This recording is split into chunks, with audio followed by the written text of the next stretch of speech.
Des enfants tout petits, des zombies pas jolis et une blonde qui pousse des grands cris. Cette semaine, on a joué à City of Horror.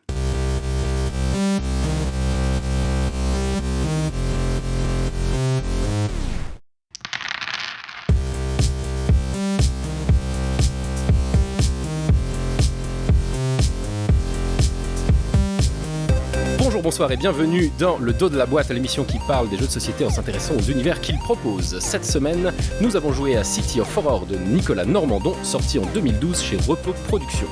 Pour en parler avec moi ce soir, je suis avec Xenopad, salut. Bonjour Max. Et avec un invité exceptionnel, Johan, salut. Hello. Ça va bien? Super. Alors, nous avons cette semaine joué à City of Horror sur tes conseils, puisque c'est toi qui nous as un petit peu imposé le jeu. Exact. Et déjà, premièrement, pourquoi celui-là? Ouais, pourquoi? Déjà, je tiens à m'excuser de vous avoir imposé ce jeu. Pas de spoil, pas de spoil. Alors, quand vous m'avez demandé de choisir un jeu, au début, je me suis dit, bon, bah, je vais prendre un jeu qui me plaît, comme ça, on va passer un bon moment. Et après, je me suis dit, mais si c'est un jeu qui me plaît, on va devoir être méchant au bout d'un moment sur le jeu, et moi, j'aime pas ça. Donc, si je prends un jeu qui est, de base, un truc qui ne me plaît pas, ce sera plus facile, j'aurai moins de mal à être méchant vis-à-vis de ce jeu. C'est parfaitement logique. Ah, mais on n'est pas toujours méchant. C'est vrai, vous avez été gentil avec certains jeux. Et j'ai hésité en 2-3 autres jeux, mais celui-là cristallise vraiment tout ce que je n'aime pas dans un jeu de plateau. Donc c'était vraiment la bonne occasion, je trouvais. Ah, c'est génial, mais je me réjouis justement que tu nous dises ce qui ne t'a pas plu, puisque visiblement t'as pas aimé, mais du coup, est-ce que ça résume un peu ton avis sur le jeu? Tu dirais que ça cristallise tout ce que t'aimes pas? Alors, oui, il y a 2-3 différences. Il y a des jeux qui sont vraiment mauvais intrinsèquement, et d'autres qui ne me plaisent juste pas pour les goûts personnels. Je pense que ce jeu n'est pas mauvais, mais il y a 2-3 éléments qui font que, avec moi, ça colle pas. D'accord. Même après avoir joué avec nous. Surtout après avoir joué avec vous. Alors, on va contrebalancer ce discours en demandant à Xenopad, qu'est-ce que tu as pensé de ce jeu en 2 mots? Alors, en 2 mots, moi je dirais que ce jeu, c'est vraiment l'horreur. Tu fais donc un jeu de mots avec le titre du jeu, félicitations. Faut pas expliquer les blagues, c'est moins bien. Effectivement. Eh ben, d'accord. Je vois que c'est relativement unanime. Pour ma part, moi, mon explication, elle est en 2 temps. J'avais joué une première fois, j'avais pas aimé. J'ai joué une deuxième fois, j'ai détesté. Voilà. Je vois que nos violons sont accordés, c'est parfait. Alors, a priori, ouais. Ça va être un grand moment, Et pourtant, effectivement, je te rejoins, Johan, je suis pas sûr que ce soit si mauvais que ça. Mais il y a quand même tellement de problèmes. Enfin, bref, avant de se lancer dans la partie, je vais vous lire le dos de la boîte.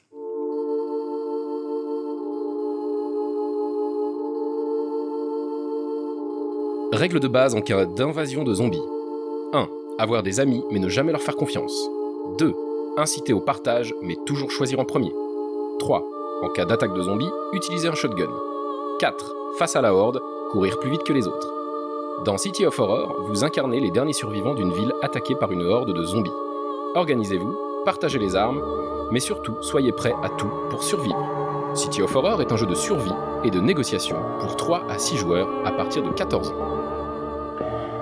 Alors, les 2 mots qui sont en gras, c'est survie et négociation. Et en fait, je pense qu'on aurait dû lire le dos de la boîte avant de commencer la partie. Parce qu'effectivement, je l'avais lu. Si tu l'avais lu, eh ben écoute, pas moi, tu nous avais caché qu'il était marqué négociation. C'est vrai. Mais j'ai pensé que nous étions tous au courant que c'était un faux coopératif, enfin un semi-coop.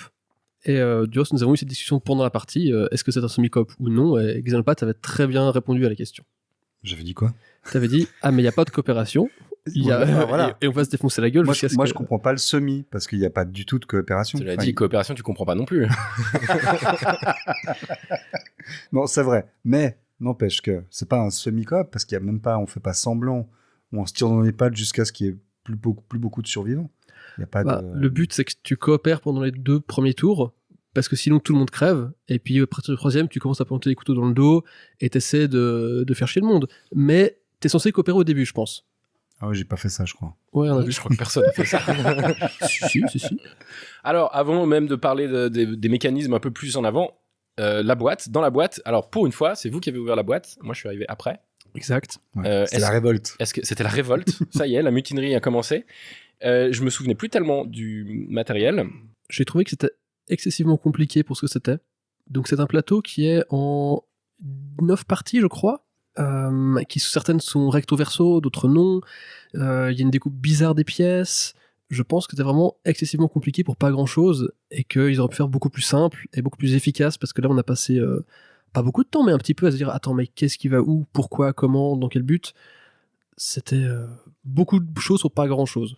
Et c'est pas évident non plus de voir, ce qui rajoute à ce que tu dis, c'est pas non plus évident de voir ce que représentent les cases. C'est censé être assez expressif de quartier d'une ville, ou en tout cas de bâtiments emblématiques d'une ville. C'est ça que ça représente avec le carrefour et les bâtiments autour. Mais il y a cette espèce de placement en, je sais pas pourquoi, enfin un peu de travers. En diagonale. En diagonale, voilà. Tout est très sombre au niveau des dessins et des couleurs. Alors je sais bien, c'est le truc de zombie, donc c'est très sombre. Mais en fait, du coup, de loin, en fait, tu vois pas grand-chose. Tu es vraiment obligé de regarder en détail le plateau pour voir vraiment. Et je trouve que c'est pas le meilleur truc pour inviter. Alors effectivement, parce que on ne sait pas trop en regardant ces éléments qu'on assemble pour faire le grand plateau, on ne sait pas trop ce qui est un élément du jeu et ce qui est un élément purement décoratif. C'est ça, C'est exactement. assez difficile à voir. C'est assez difficile à voir parce que les éléments sont vraiment mélangés les uns dans les autres. Les couleurs sont... Alors, on aime, on n'aime pas, mais... Ah bah on n'aime pas. Ouais, mais peut-être qu'il y en a qui aiment bien le fait que ce soit très sombre pour être dans l'ambiance, mais moi je trouve au fait, oui, c'est important que le visuel participe à l'ambiance, mais il faut que le visuel aussi il nourrisse un peu le gameplay, sinon c'est dommage. Là, comme c'est fait, on a 4 bâtiments, 5, avec un carrefour central qui fait une 6e pièce. Ouais. On se déplace de pièce en pièce. En fait, ça pourrait être beaucoup plus simple et juste avec des espaces vides où on met les personnes. Le design ici ne sert pas à grand chose en fait. Il est juste décoratif et il n'est pas fonctionnel. Mais il est quand même assez grand le plateau. Il y a plein de petites figurines de zombies en carton sur des socles comme ça qu'on place. On sait qu'ils vont être très très nombreux les zombies. Et moi, ce que j'ai bien aimé, la partie que j'ai bien aimé quand même, c'est tous les personnages stéréotypés qu'on se répartit au début. Il y a genre 20 ou 21, je sais plus combien de personnages. Et on en prend tous 4, on en avait tous 4, je crois. Alors on en avait 5, et, cinq, et effectivement ils sont tous des stéréotypes des films de zombies. C'est Alors normalement c'est le moment où je gueule parce que j'avais le personnage de la blonde, là vous me voyez venir. En fait, non, j'ai rien à dire du tout. C'est vraiment, les personnages correspondent à des clichés. Il y a étrangement ni racisme, ni sexisme, ni homophobie, ni quoi que ce soit. Je le trouve incroyable pour un jeu de 2012. Ils ont juste utilisé les clichés des films de zombies sans exagérer trop en fait. C'est ça. Des clichés même sociaux, j'ai envie de dire, plus que de films de zombies. Oui. Il y a un personnage qui est le geek, par exemple. Il a un le sabre geek, laser. ouais. C'est pas Il y a le voleur qui ressemble à un voleur, comme on se l'imagine stéréotypement. avec une cagoule. Avec une cagoule, avec un chandelier dans la main, l'agent de sécurité qui a des habits d'agent de sécurité. Enfin, une punkette avec une crête. Ouais, franchement, ils ont. Étrangement. Mais alors que j'avais un souvenir, enfin, c'était pas vraiment un souvenir, mais je me suis dit. On va le dire maintenant en fait, c'est la réédition d'un autre jeu qui s'appelait La Blonde, la Brute et le Truand. Ouais. Je me suis dit, évidemment, ils vont exagérer totalement les dessins, ils vont faire n'importe quoi. Pas du tout. Pas du tout. Donc c'est à noter, c'est un point positif. Ces personnages-là, qui ont chacun leur petit socle et leur carte, moi j'ai quand même bien aimé ça au moment de la mise en place, le moment de savoir qui aura qui dans sa team, comment on va se les répartir. Ils ont vaguement des petits pouvoirs, mais ça c'était même pas important. C'était vraiment... Ces personnages-là sont d'ailleurs les seuls personnages à être un peu... visuellement, ils sortent du lot, ils sont tout blancs, enfin ils sont sur fond blanc avec beaucoup de couleurs. Pour moi, c'est la meilleure partie de la mise en place, c'est les héros, j'allais dire, Oui, c'est les personnages de l'histoire. Ouais, mais héros, ils meurent vite quand même. Mais, oui, ça j'ai bien aimé. Donc mise en place, en gros, il n'y a pas grand-chose, je crois pas. Il y a en gros ce plateau, les zombies. Et il y a le château d'eau. Le château d'eau en 3D. C'est en 3D. Alors là, franchement, Yggdrasil Chronicle s'est sûrement inspiré de City of Horror. Mais je pense surtout que Yggdrasil Chronicle peut se coucher face à ce château en 3D qui est quand même composé de 3 pièces. 2012, les gars, 2012. Ouais, écoute, 2012, mais Ramsès, avant, c'était pas mal. Hein. Pyramide en 3D, tout ça.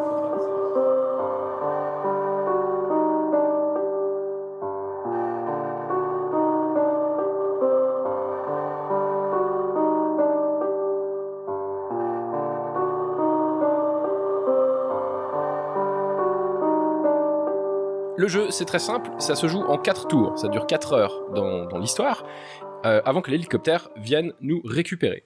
Il faudra donc avoir chopé suffisamment d'antidotes pour pouvoir sauver nos personnages. On commence à 3 joueurs avec 5 personnages, effectivement, si tu joues à plus, t'as moins de personnages. Et le concept, c'est que chaque tour, il y aura une invasion de zombies, donc des zombies qui vont apparaître dans tous les lieux. On va déplacer un personnage dans un lieu, ensuite on peut activer tous les lieux, pour faire leur petit pouvoir. Et ensuite, on va négocier pour savoir qui va se faire bouffer, Ouais. en gros.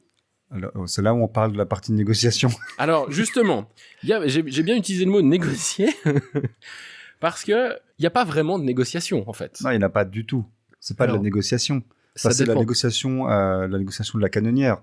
C'est en gros, t'es plus fort, t'as raison. T'es moins fort, tu te tais. Alors, C'est ça, pas la négociation. exactement. Ah non. Je pense qu'on était dans ce schéma-là parce qu'on était 3 joueurs et qu'on se connaît extrêmement bien les 3 Et qu'on s'adore. et qu'on s'adore.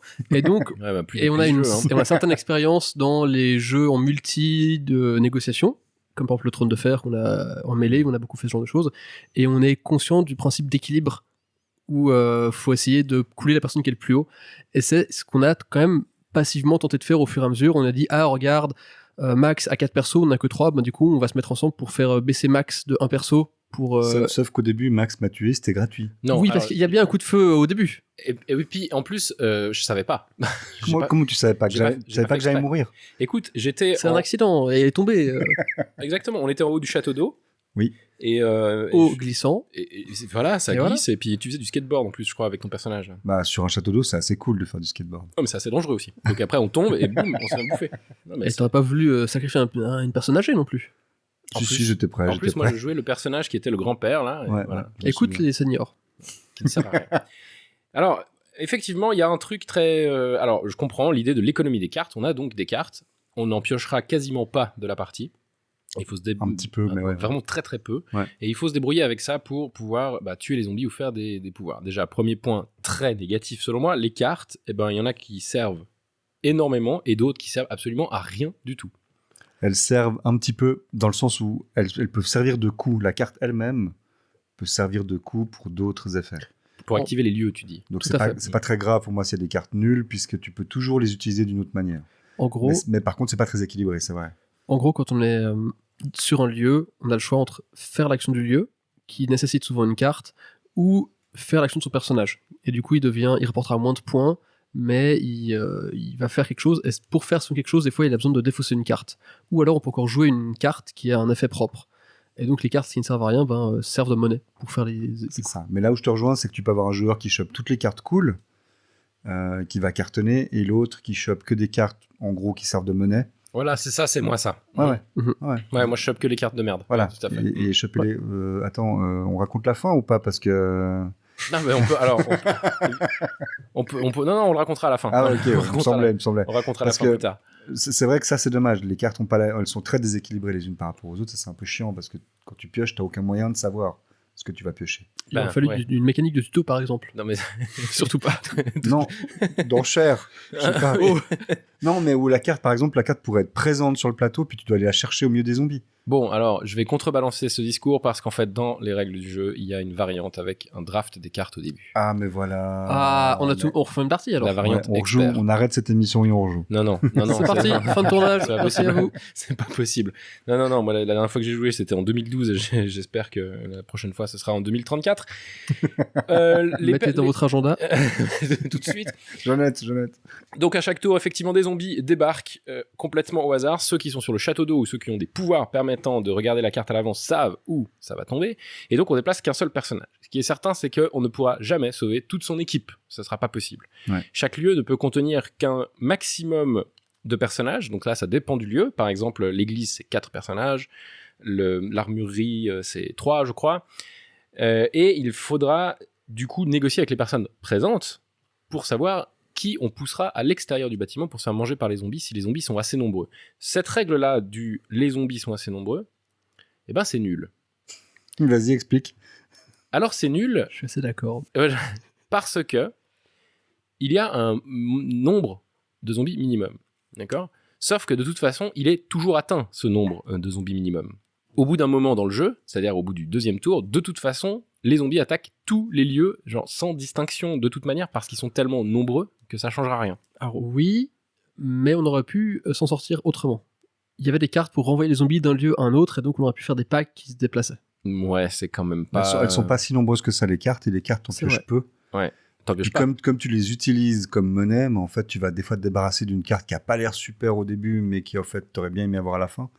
Et au total, là où je rejoins Max, c'est que très vite, alors il y a que 4 tours, Mais en gros, après le premier, nous, on se posait plus la question. Quelqu'un allait mourir à chaque lieu, en fait. Tout à fait. Pas de...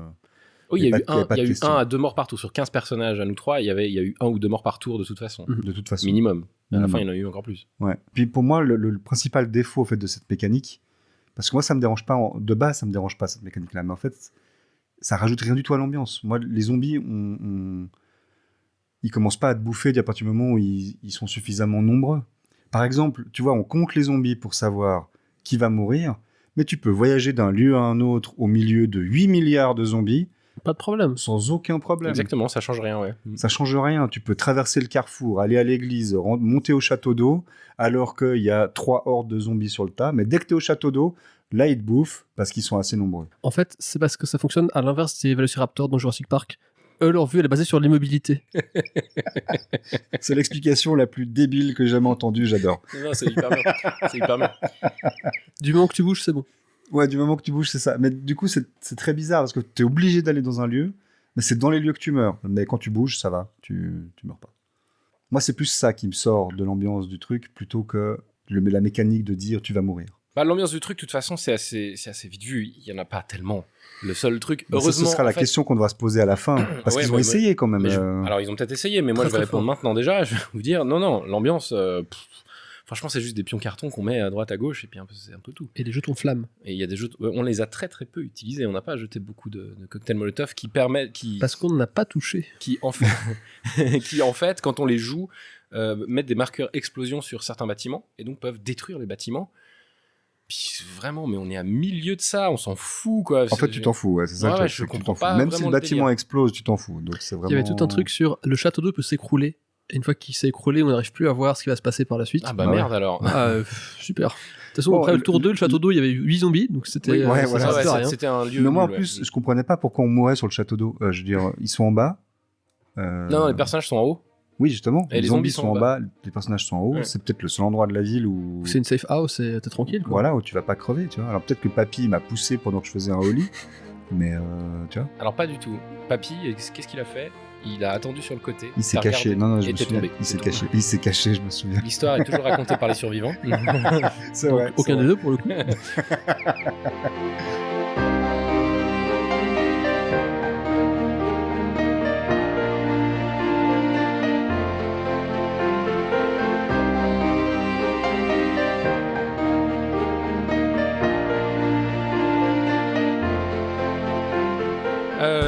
La partie, franchement, il se passe rien. Moi, je trouve qu'on s'ennuie. Non, on s'est pas ennuyé. En fait, donc, c'est de la négociation, mais moi, je trouve que c'est pas vraiment la négociation. Ce que j'ai noté, c'est que il s'agit que de se faire des coups foireux à droite à gauche. Chaque tour, on fait que ça. Mais en fait, du moment que t'es conscient qu'il va y avoir des coups foireux et que tu fais 0 deal, ça devient presque un jeu fini en fait. On pourrait jouer carte révélée et sortir les 4 cartes de temporalité, montrer notre carte en main et faire le calcul de qui va gagner et qui aura quoi. C'est vrai.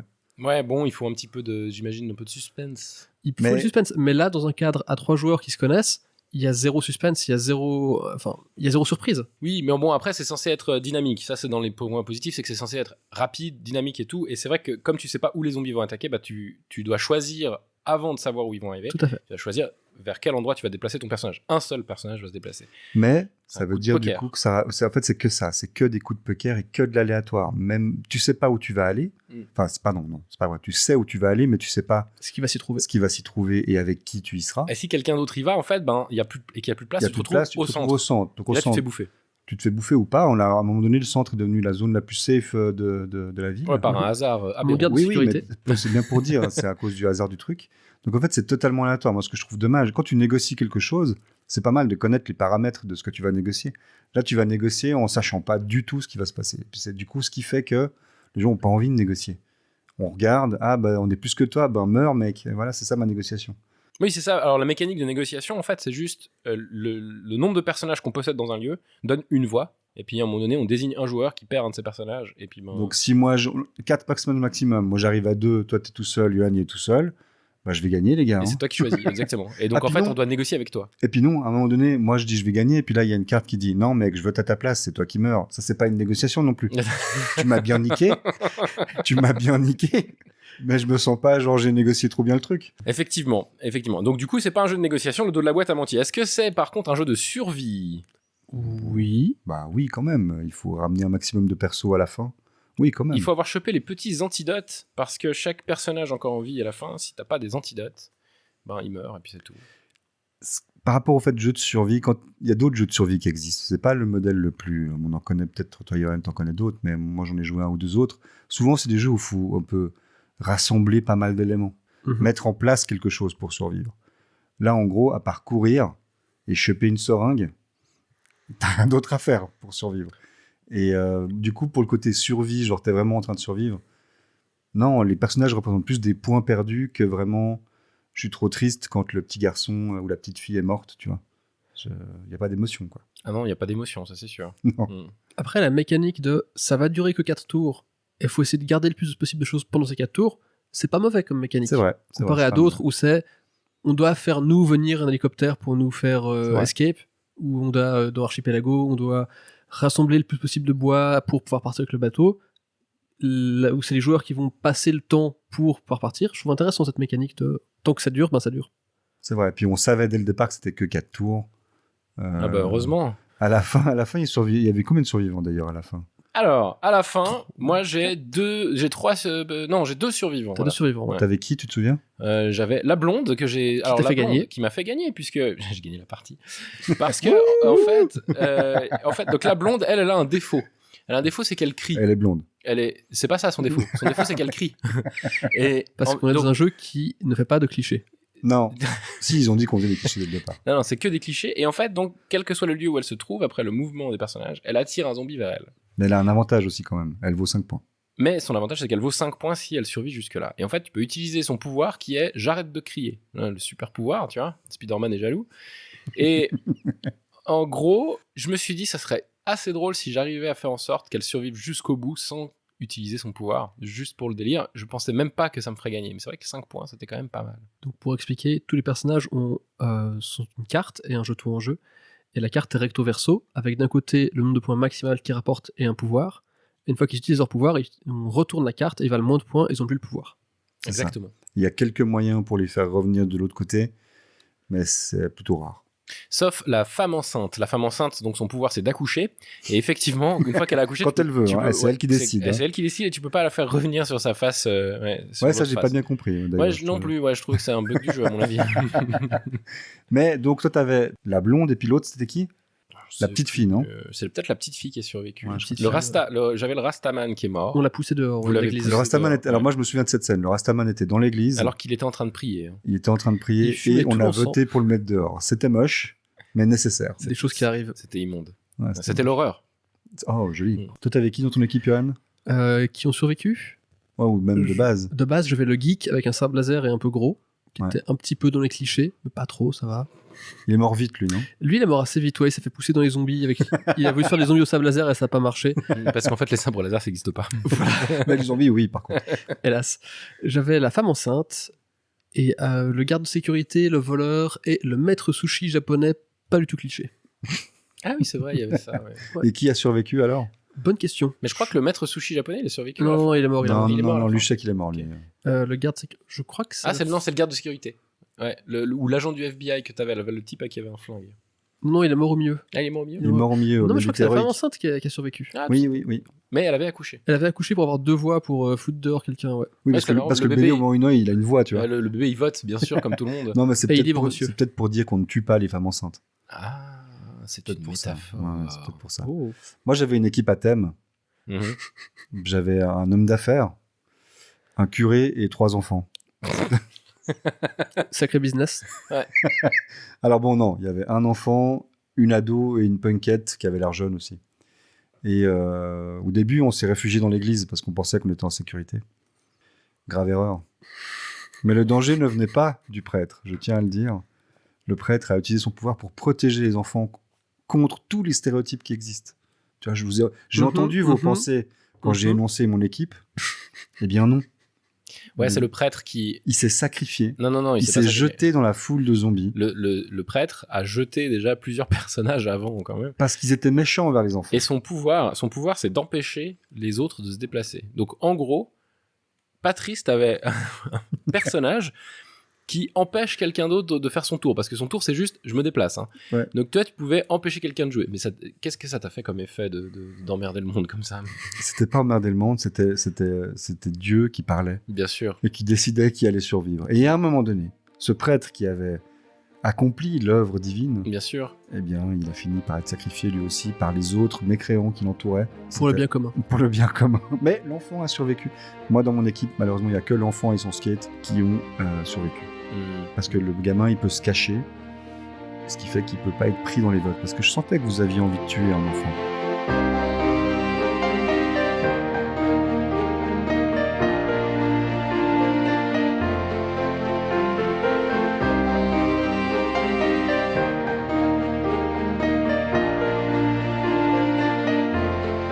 On l'a dit tout à l'heure, c'était une réédition. Xenopath, est-ce que tu as des informations un peu plus sérieuses sur l'auteur et sur la réédition, sur le jeu? Je me suis renseigné. Ouais. Alors oui, c'est une réédition de 2005, donc tu l'as dit, de Zombie, La Blonde, La Brute et le Truand, qui est un jeu du même auteur, donc de Nicolas... le nom m'échappe. Normandon, exactement. Ce jeu a été édité à l'époque chez Asmodée. Et Nicolas Montandon, j'ai envie de dire à chaque fois, Normandon, il avait envie de le développer plus, parce que pour lui, il n'avait pas pu mettre en place tout ce qu'il avait envie de mettre à l'époque dans le jeu. Sauf qu'à l'époque, Asmodée a pris la décision que ce jeu était trop gore pour sa ligne de jeu. Donc ils ont refusé d'éditer sa suite. La suite du truc qui s'appelait, je me souviens, Mall of Horror. Voilà, Mall of Horror, une nouvelle version, ils voulaient faire en gros avec plus d'éléments. Puis Asmodée a dit non, ça ne nous intéresse pas, c'est trop gore. Et il lui a fallu du temps pour trouver un autre éditeur qui soit d'accord d'accepter un jeu aussi horrible. C'est marrant parce Irrévérencieux. c'est marrant que ce soit Repos Productions qui ait fait ça, parce qu'eux, ils font des jeux que t'adores, genre Seven Wonders. Ouais, je sais. Donc Repos Productions, c'est des Belges, Oui, avec des Ouais. sombreros. qu'on reconnaît parce que leur symbole c'est le sombrero, puis chaque fois qu'ils font une interview, ils ont des sombreros, ou qu'ils sont dans les conventions, ils ont des sombreros. Ils sont très sympathiques. Ils sont très sympas. Et eux, ils ont accepté de faire son truc, ils n'ont pas trouvé ça gore, c'est des Belges, ils sont prêts à tout. Par contre, ils ont dit, mais on va l'améliorer. Et Alors, ça- quelles sont ces améliorations? Parce Justement, c'est là où je pense que vous allez beaucoup apprécier. La première amélioration, c'est sortir du centre commercial. Ah, Ouais, parce ah que ouais, bravo. Maintenant, on est dehors. Maintenant, on est dans la ville. mettre une ambiance de ville. Ça change le jeu. Faire des références aussi aux films de zombies. Donc l'idée d'avoir des personnages stéréotypés, c'est vraiment des stéréotypes tirés des films de zombies. Et on y reviendra. L'idée aussi que le jeu devienne plus comme tu l'as dit à un moment donné, plus rapide, plus dynamique, voilà, exactement. Et puis que la négociation soit, tu vois, il y a vraiment le côté un peu genre on est vraiment dedans, on a peur des zombies, quoi. Il y avait aussi l'idée de faire un jeu en 3D. Je suis désolé, mais Ah, c'était une volonté. ouais, c'était une volonté. Le château d'eau, quoi. Ouais. Et c'est Je m'en même, remets toujours pas de ce c'est château même, d'eau. c'est même une fierté. Moi, j'ai trouvé un petit peu bon. C'est 2012, il y avait peut-être pas encore trop ce genre de truc, mais moi, ça m'a fait un peu grincer des dents parce que c'est deux bouts de carton mis ensemble. Hein. Je peux le faire à la maison tout seul. Plus de personnages, donc justement pas que parce que dans la blonde, la brute et le truand, tout le monde a les mêmes personnages. Et là, l'idée, c'était de pouvoir de permettre une rejouabilité incroyable. C'est pour ça aussi que les plateaux ont double face. L'enfer. L'enfer. Non, c'est bon. Ça changera rien. Mais oui, d'accord. Continue, Mais je t'en prie. l'idée était là. L'idée était là, c'était de permettre une rejouabilité. Tu vois, quand tu mets la face A ou face B, le château d'eau, il n'a pas le même pouvoir. Tu vois, nous, on a joué avec la face où tu peux voir. Mais il y a une face où tu vois pas. Il fait autre chose. Ah là là, mais dis donc, mais je suis hypé jusqu'à pas Arrêtons ce possible. podcast, c'est refaisons une partie Mais avec les non. faces B. Ça fait 2 fois que tu dis ça. Tout ça pour dire que Daniel Montandon, Normandon, Il s'appelle Nicolas. Nicolas, ce cher Nico, à la base, donc lui, il est content manager chez Ubisoft. Ok. Il manage le content, le contenu. Non, c'est-à-dire que lui, il travaille pour fournir du contenu un peu aux histoires des jeux d'Ubisoft. Il a bossé sur des jeux comme Rayman, des choses comme ça, enfin, tu vois, des trucs un peu des grands succès comme ça. Donc il travaille chez Ubisoft, et puis chez Ubisoft, il est connu parce que justement, en gros, il utilise les gens d'Ubisoft pour testeurs des jeux qu'il crée. Mais sinon, je crois pas qu'il ait fait beaucoup de produits spécifiques. Je pense que les jeux de zombies, c'était vraiment... clairement, il aime bien ça pour le côté ambiance et tout ça, mais c'est pas non plus un spécialiste de la création de jeux. Il en a fait quelques-uns, mais à la base, c'est plus vraiment, il travaille avec des équipes de jeux vidéo. Et ce jeu, c'est vrai qu'il a un petit côté un peu... Est-ce que ça vous fait penser à un jeu vidéo, Parce qu'il y a un moment donné, il y a un de ses collègues avec qui il a travaillé qui a une citation que j'avais envie de vous donner. où il dit Nous t'écoutons. si le jeu vidéo se rapproche du cinéma, le jeu de plateau, lui, se rapproche plutôt du théâtre. Oh là là là là là. Et moi, je me suis demandé, est-ce qu'on a vécu un moment théâtral? Alors, non. Pas trop. Non, effectivement. Mais c'est dommage d'ailleurs, on aurait dû inviter des gens qui font du théâtre. Parce que, Johan, du coup, c'est assez chouette parce que toi, le cinéma, tu connais un petit peu. Je connais un petit peu. Tu connais un petit peu. Et effectivement, c'est pas super théâtral, mais est-ce que pour ces histoires de clichés de films de zombies, qu'est-ce que t'en penses, toi qui es vraiment dans le milieu? Alors, je connais pas trop les films de zombies parce que c'est pas un truc que j'aime beaucoup. C'est donc pour ça que ce jeu cristallise tout ce que je n'aime pas. Ah, que d'accord, j'aime c'est pas aussi trop parce les qu'il y a les zombies. Ouais. Mais en effet, donc si on prend un peu d'un point de vue chronologique, son premier jeu, La Blonde, la Brutale Truand, sort en 2005. Si on regarde un petit peu avant, en 78, il y a L'Armée des Morts de Romero qui sort. Ah oui. Et qui est réédité en 2004. Il y a un reboot fait par Zack Snyder qui s'appelle aussi L'Armée des Morts, qui se passe majoritairement dans un centre commercial, avec des personnages qui sont donc un couple avec une femme enceinte, qui est blonde, un vigile, etc. Donc on retrouve un peu le cliché de ce jeu, mais en film. Coïncidence. Tu penses que c'est inspiré Je ne directement pense- d'un film de Zack Snyder? C'est probable. Après, je l'ai pas vu, mais quand je regardais un peu sur Reddit ce que les gens disaient, ouais, ça pourrait complètement. Puis, en 2008, il y a un jeu vidéo qui sort, qui s'appelle Left 4 Dead. Ah oui, très connu. Voilà, qui reprend un peu ce cliché de 4 personnes qui doivent survivre, aller de lieu en lieu pour se sauver. Puis, en 2009, on a Bienvenue à Zombieland qui sort. Ah, j'avais adoré. Voilà, et en 2012, on a City of Horror. Qu'est-ce qu'il y a de très intéressant dans Bienvenue à Zombieland, qui a fait beaucoup de mèmes et qui a été assez utilisé, c'est le code de survie des zombies. Où ils disent règle numéro 1, le cardio, règle numéro 2, toujours taper 2 fois un zombie. Ah, mais comme sur le dos de la boîte. Comme sur le dos de la boîte. ça, c'est incroyable. Le manuel de survie, de guide de survie du zombie. Là, Exactement, ouais. ok.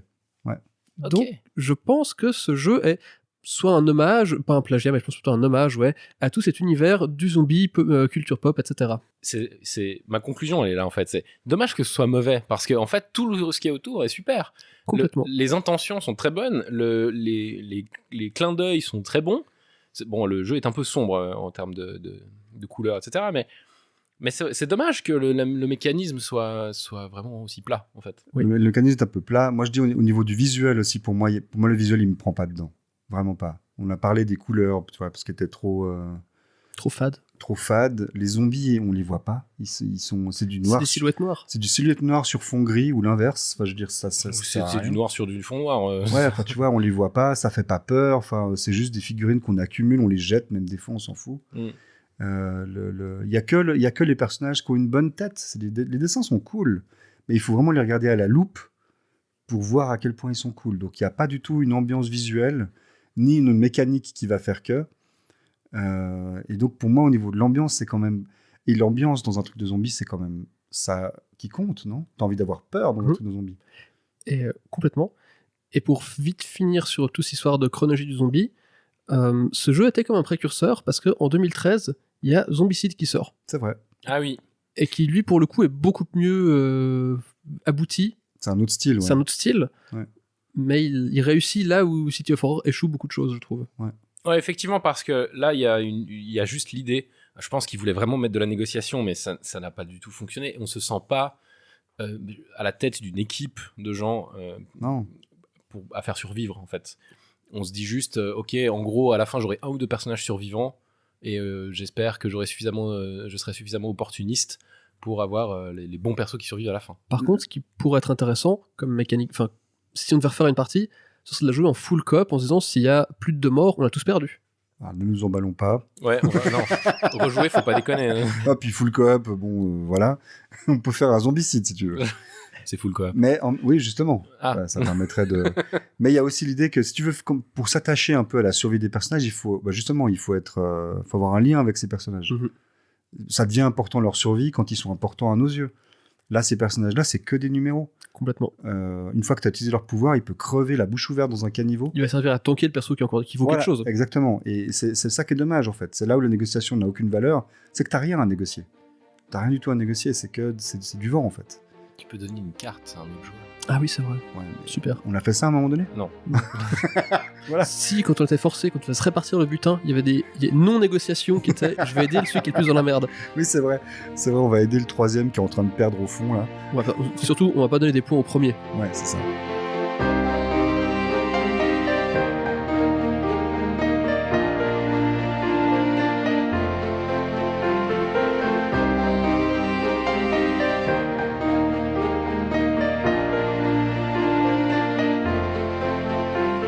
En termes de rejouabilité, justement, est-ce que Johan, tu as envie de rejouer à ce jeu?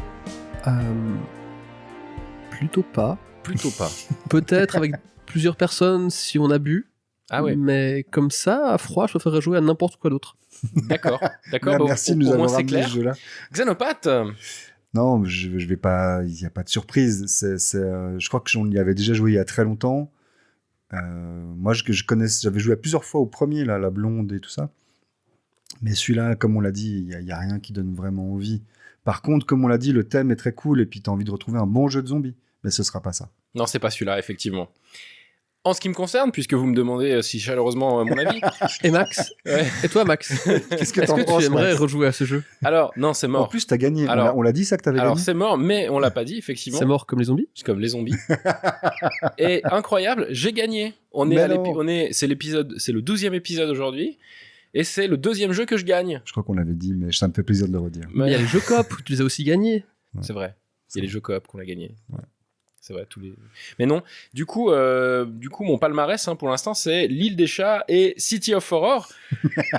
c'est un super meilleurs, plaisir. les meilleurs. C'est vraiment les meilleurs jeux qu'on a fait dans ce podcast. En tout cas, ils sont J'adore. marquants. Ils sont marquants. En tout cas, ils sont marquants. Et j'espère qu'ils vous ont marqué également. Vivement le crossover entre les deux. Ah là là là là, les chats zombies qui Les chats. attaquent avec le gars le Dark End là qui nous attaque Ah, ce serait bien. dans l'impasse du miaulement là, je me souviens. Ouais, je me souviens aussi. C'est pas Je crois possible. qu'on oublie un élément fondamental du jeu, Oui. Ah.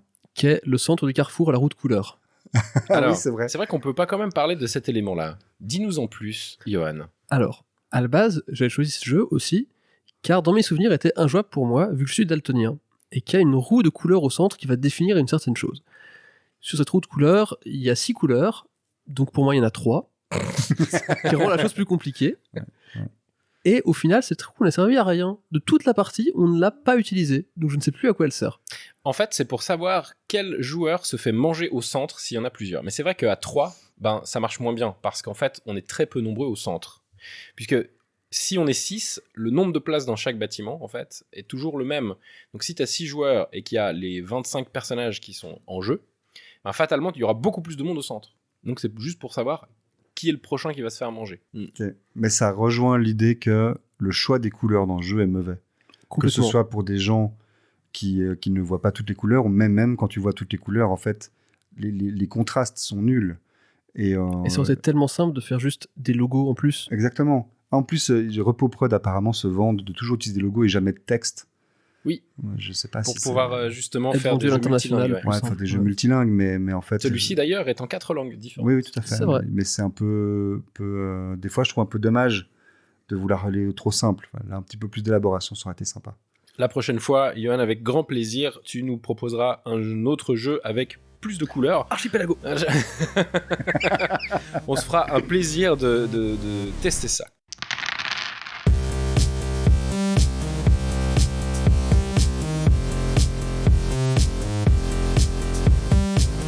Merci à toutes et à tous de nous avoir écoutés. C'était notre test et la lecture du dos de la boîte de City of Horror. Vous pouvez nous liker, nous mettre des 5 étoiles sur iTunes, YouTube, Apple Podcast, sur Spotify, sur tout ce que vous voulez. Like and subscribe.